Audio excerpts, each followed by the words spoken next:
Zoning board, you guys are live.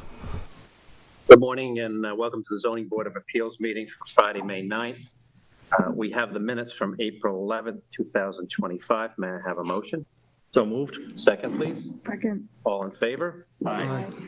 We have 3 determinations today, and the entire files are available at Village Hall. In the application of Jack Levy and Francis W. Levy, 39 Georgica Road, Suffolk County Tax Map Number 301-8-12-30.3, modify a Zoning Board of Appeals determination dated July 8th, 2022, to redesign a previously approved accessory dwelling unit is granted. May I have a motion? So moved. Second. Second. Abby, can you please poll the board? Mr. McGurk? Yes. Mr. McMullen? Yes. Mr. Barris? Yes. Ms. Fitzsimons? Yes.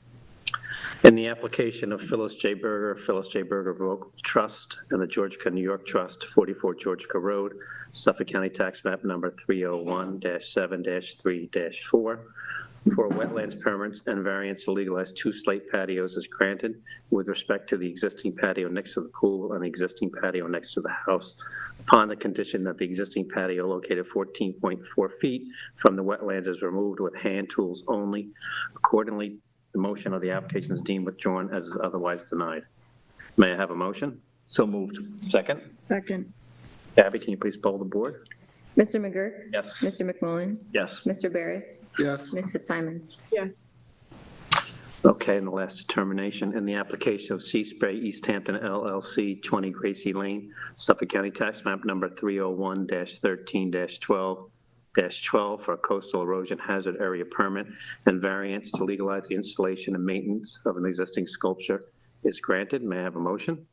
So moved. Second, please. Second. Gabby, can you poll the board? Mr. McGurk? Yes. Mr. McMullen? Yes. Mr. Barris? Yes. Ms. Fitzsimons? Yes. We have one adjournment today, Sky is the Limit LLC, 152 Montauk Highway. Sea spray. It's done. The Village Hall. Oh, okay. Yeah. Thank you. And we have 2 applications that have to be renoticed, 64 WE Acquisitions LLC, 64 West End Road, and Woods Lane Holdings LLC, 12 Woods Lane. And we have a continued hearing for 201 CHR Holdings LLC, 201 Cofowler Road. Good morning.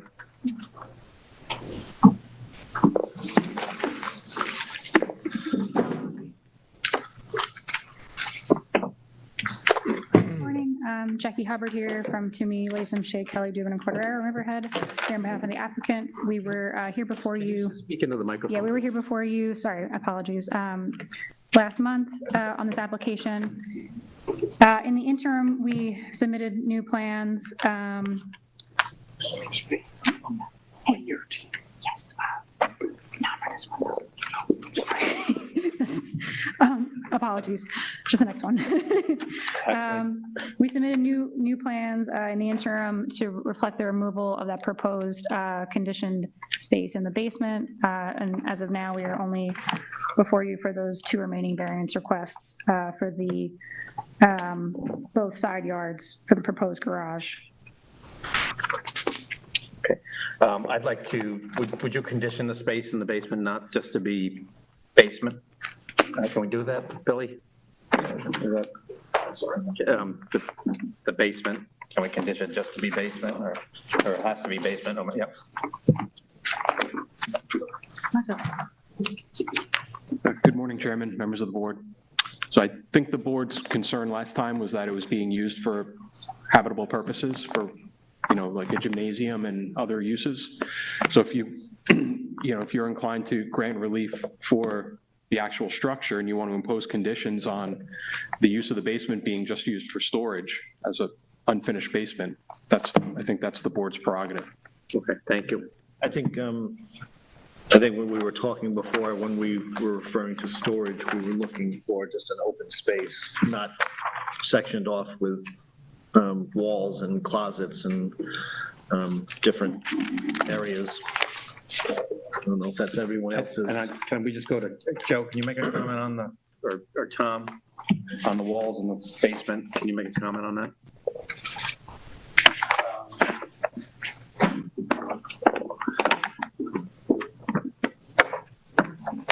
Good morning. members of, Mr. Chairman, members of the board. So the code's, fairly clear as far as the creation of rooms in storage areas. So we would, look to have it be one room, really, So one big room. realistically. I mean, that's how we, it's similar, but not the same as a pool house. As far as, if there's other rooms. Mechanical areas, would we allow them to partition for mechanical areas? Generally not necessary, yeah. Any questions to Tom? No. Thank you, Tom.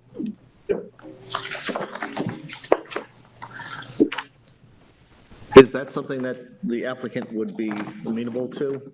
I- Just making it one open room rather than all the closets? I believe so. I obviously have to confirm with them, but we can definitely discuss it with them. Would you prefer to have it left open again, or We can leave it open. or would you want to just do, should we only do it for an additional written submission, or? We can leave it open to get your answer regarding the, because we're going to, we don't want the rooms at all, so it's going to be. Right. So if you want to talk to your client, that's fine. Okay. Thank you. All right, thank you. And the new hearings for today, we have 26 West End Road LLC, 26 West End Road. Application of 26 West End Road LLC, Suffolk County Tax Map Number 301-15-3-7.1 for a variance from Chapter 278 zoning, a wetlands permit in accordance with Chapter 163 to cut phragmites. A variance is requested from Section 278 3A8 and a wetlands permit in accordance with the standards set forth in Section 163-3 to permit the cutting of phragmites utilizing handheld tools and equipment within a wetland and to plant vegetation within and adjacent to a wetland. The subject property contains 71,347 square feet of area and is located at 26 West End Road and is in Residence District R160. The property fronts on Georgia Pond, and this project is classified as an unlisted action in accordance with SECRA. And then I'm just going to state who's sitting on this application for the record. Mr. McGurk, Mr. McMullen, Mr. Barris, Ms. Fitzsimons, and Mr. Carmelli. Jack. Well, again, Jackie Hubbard here on behalf of the applicant from Toomey Latham Shea Kelly Duman Cordero. I do have the affidavit. Is it okay if I come approach and hand that to Gabby? And while she's handing out the affidavit, we have a memo from Billy from May 8th, 2025. You received that? I did receive it last night. I haven't had a chance to discuss it with the client, but Okay. received. Yep. And that's kind of where I wanted to go, see where you're at with the client. Okay. Yeah, I had, Billy had given us the courtesy of relaying to us earlier in the week that that would be a proposal, but he only sent out the actual width last night. So I had mentioned to the client about the general idea of a buffer, but I need to talk to them further about it regarding the width and all of that. I do also have Jim Grimes here available to speak to you about the plan that we did submit. If there's any questions about that. Okay. Anyway, You'd like to hear from Jimmy, everybody? I think I'd like to hear from Billy. okay, I don't know if everybody's seen the memo? memo.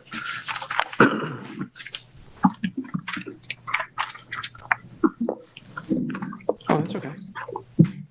Good morning, board members. Billy Hajack for the village. I won't regurgitate the memo to you, but if you have any specific questions for me, I'd be happy to try to answer them. So the main point of that memo was due to the fact the phragmites have kind of encroached on the lawn, but the lawn actually goes right to the phragmites. Once these phragmites are gone, the ability to keep that bank intact is going to be kind of compromised. That's, yeah, one point. I mean, the phragmites are the only buffer between the lawn and Georgia Pond. So if you're repeatedly mowing the phragmites for multiple years, you're eliminating what little buffer exists right now. So that should be reinforced with removal of at least some of the lawn And I've just proposed a 25-foot buffer. I'm looking at the amount of Phragmites that exists, and it's, there's no written rule as to how much buffer is appropriate, although our code requires 125-foot, buffer area for not having lawn or irrigation or applying fertilizers. Here there's 150 feet of lawn area between their improvements and the pond. So I just decided I think 25 feet appears to be appropriate. It doesn't really affect or impinge, I don't think, on their usability of their property, but that's for the applicant to decide. And you're proposing native grasses and native shrubs? Yeah, I think you could do a really nice mix of herbaceous vegetation and some shrubs. And in similar projects, the board has allowed shrubs to be maintained at a height of 4 feet so as to not infringe on view sheds. Which is going to be lower than the existing Phragmites today. Yeah, I think the Phragmites are probably 8 feet in height. So there is a deer fence there. It's called out to be removed. I don't want to assume that it's going to be put back at some point in the future, but perhaps it's a good time to memorialize the deer fence. It could be creatively weaved into the revegetation and screened by the revegetation, and then it becomes more of a legalized permanent feature that might help everybody. Great. And with this re-veg plan, I saw you had in there that you were requesting a 2-year time limit for the irrigation or watering of the new plants, which is standard, pretty much, right? Okay, great. Thank you. Any other questions for Billy? Okay. Mr. Grimes had his hand up, so. Your piece. With respect to fencing, the only thing I think would be wise. We got to swear you in here. Oh, I'm sorry. Please raise your right hand and state your name and address for the record. James C. Grimes, Montauk, New York. Thank you. Do you swear to tell the truth, the whole truth, and nothing but the truth? Pretty much, yes. With respect to the fencing, the only thing I think that would be wise for the applicant to ask for is for some temporary fencing, and it could be tied in with the irrigation for 2 years, just to keep geese and the deer off of the plantings during the period of establishment. Our experience in these areas is that if you leave these plantings solely to nature, the geese come in and pull out all the little plants, and the deer come in and pull out all the bigger plants. So if we could be allowed to do that for that first 2 years of establishment, that would be would push this in terms, the goal here is for a successful shoreline and buffer planting so that we don't have a client or an applicant that a couple of years down the road is looking to go back to perhaps what they had.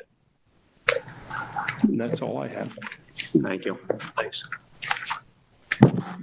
So, Jacqueline, we'll keep this open. I assume you have to talk to your clients. Obviously, take into consideration the deer fencing, then the timeline on that, and maybe come back with a planting plan or the buffer. Okay, great. I was going to ask if you prefer us to come back with that new plan at that time. Okay. Billy, we'd like to see it. I mean, we'd like to see a plan. Okay. Sounds Thank good. you. Thank you. And I'm not sitting on this hearing, so Mr. McMullen's gonna. Application of Brian Stannis, Suffolk County Tax Map Number 301-8-4-41 for area variances from Chapter 278 zoning to construct a single-family residence and accessory buildings and structures. A 312 square foot variance is requested from Section 278-3A13A to construct a residence containing 2,195 square feet of gross floor area, where the maximum permitted gross floor area is 1,883 square feet. A 187 square foot variance is requested from Section 278-3A9A to permit 2,353 square feet of coverage, where the maximum permitted coverage is 2,166 square feet. A 5-foot variance is requested from Section 278-3A5C to construct a swimming pool 15 feet from the rear yard lot line, where the required rear yard setback is 20 feet. The subject property is 8,334 square feet in area and is located at 74 Mill Hill Lane in Residence District R40. This project is classified as a Type 2 action in accordance with SECRET. And then I'm just going to state who's sitting. Mr. McMullen, Mr. Barris, Ms. Fitzsimons, and Mr. Darko. Morning, Jonathan. Morning, John Tarbett. I'm here representing Brian Stannis, and what we're looking to do is redevelop a property, which if you made it there this week, you probably saw it. It's an eyesore at this point. As part of the process, we're looking to eliminate some pre-existing legal nonconformities.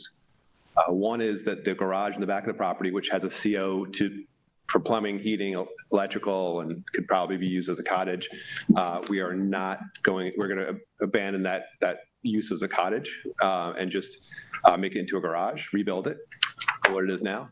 We're also going to make that more conforming as far as removing it a little bit, nothing substantial. It's a small property. You can only get so far, but we're going to make it more conforming than it is now as regards setbacks. The last CO for the property was 2008, and it had 2,800 square feet of coverage. So while we are still proposing to be over allowable coverage, it would be about a 500 square foot reduction in what was the coverage in 2008 when the last CO was issued. The existing house is 1 story. We are looking to, it also is too close to the side yard. So we're looking to bring the new house will meet side yard setbacks. Prior to any submission of the application, we went to all the surrounding neighbors and spoke to them and showed them the plans, and they didn't simply not object or say they have no objections. They actually wrote pretty detailed letters to the board for why they think the new house will be in keeping with the character of the neighborhood in addition to the street. One of whom, there's all of the adjacent neighbors, including the one across the street we spoke to and got letters from.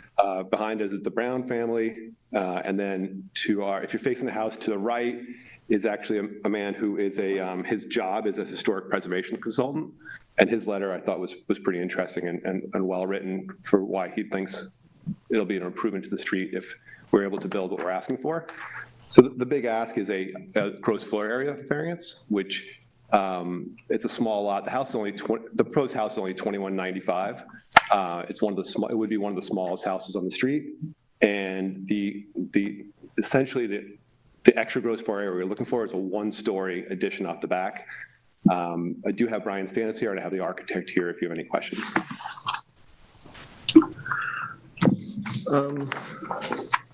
My first concern is this is a brand new build. And being a brand new build, you're already going over the GFA allowed. My second question is, I see the swimming pool needs a 5-foot variance. I'm assuming that it's designed in a way that it's centered on the garage, but there is room to actually put it in a conforming location. I don't know what the other board members think, but. If I could just add on the pool, I think one of the worst things about pools is the noise from pool equipment. We are proposing to put the pool equipment in the basement of the garage, and we did reach out to the Brown family, and one of their biggest concerns was they said, hey, the Brown family is a family who would be impacted by the rear yard variance of the pool, and their first question was, where's the pool equipment going? And we were like, well, it's going in the basement, so there will be no noise associated with any pool equipment. Okay. Anybody have anything to say? I have the same concerns, just the fact that this is a brand new building. These are pretty large variances to be requesting for a new build. That's my sort of feeling. I think they're over by 16.5% of what's allowed. Well, of course, when you start with a really small lot, the percentage, it's essentially like 300 square feet, which is a 1-story addition to the back of the house, which you can't see from the street. So you can build a new house that complies with zoning that everybody would think is too big by boxing it out. You know how that works, right? We see houses that comply with zoning. We're like, well, that's an ugly house. How does that fit in? Or you can design a house that needs a small 300 square foot variance, which is off the back. This house was specifically designed to be very much in keeping with Mill Hill, which is why all of the neighbors wrote these letters specifically, not just saying we don't object, but saying, hey, this would be great for our street. And who's better to judge the character of the neighborhood than the adjacent neighbors? Andy? I think you kind of hit the nail on the head when you said that it's a big ask. So I think I would agree with the fellow board members, and I think we should keep it open and maybe just come back with something less than 16%. Joseph? I agree with everything that was said. Okay. So I think it's pretty clear the board has some concerns, even though it's only 300 square feet, because the property is so small. It is a big ask. I would ask that you kind of come back and, in the best interest of this application, I think trying to make something that is conforming GFA-wise would be better. Does everybody agree? Okay, I will come back, thank you. I did want to add one more thing, which I did submit a pretty extensive list of all the gross floor area variances, which were for the street. Hopefully the board saw those. Yes, That we were did. previously granted. Okay. Yeah. All right, did you guys want to, yeah, Brian? All right, so Brian Stannis, the applicant, will speak. Sure.